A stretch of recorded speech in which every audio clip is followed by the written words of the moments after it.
नमस्कार दोस्तों, आज हम पढ़ेंगे कुछ टर्म्स के बारे में जिसको कहते हैं सेलेस्टियल स्फीयर और ज़ोडिएक के बारे में। तो सबसे पहले तो ये चीज़ें हम ज्योतिष में प्लैनेट्स की पोजीशन को डिनोट करने के लिए इसको यूज़ करेंगे।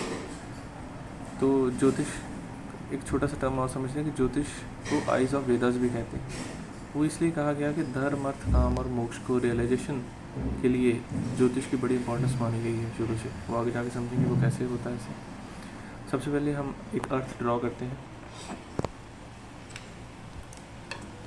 सबसे पहले अर्थ ड्रॉ करेंगे तो ये नॉर्थ पोल हो गया, साउथ पोल जैसे कि हमने पिछली वीडियोस में देखा, ये इक्वेटर आ गया। तो मान लें कि सेलेस्टियल स्फीयर क्या होगा। सेलेस्टियल स्फीयर एक ऐसा स्पेस है जो कि जिसकी हमें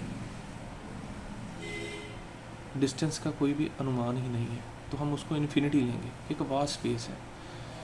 तो ये सेलेस्टियल स्फीयर हमें सारा पढ़ने की ज़रूरत नहीं है, क्योंकि सेलेस्टियल स्फीयर में बिलियंस ऑफ स्टार्स हैं।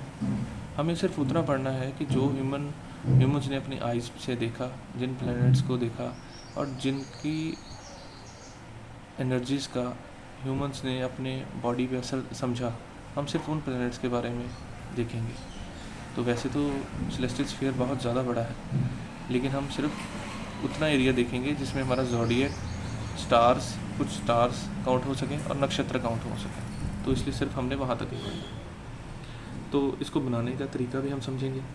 तो मान लीजिए ये अर्थ की डायग्राम है, ये अर्थ सिंपल अर्थ की डायग्राम दी हुई है जिसमें ये इक्वेटर है, ये नॉर्थ और ये साउथ पोल है। एक और डायग्राम हम ड्रॉ करेंगे, साथ साथ ही चलेगी, अर्थ विद एक्लिप्टिक। तो ये एक्लिप्टिक है जिसको हम रवि मार्ग भी बोलते हैं। तो ये रफ डायग्राम इसलिए बनाता हूँ कि हमारा टाइम वेस्ट ना हो, ज़्यादा से ज़्यादा समझ पाए।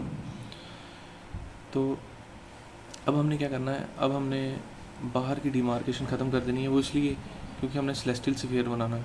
तो हमने सेंटर में जो पोल्स हैं, अर्थ के पोल्स ले लिए हैं और इक्वेटर ले लिया होगा।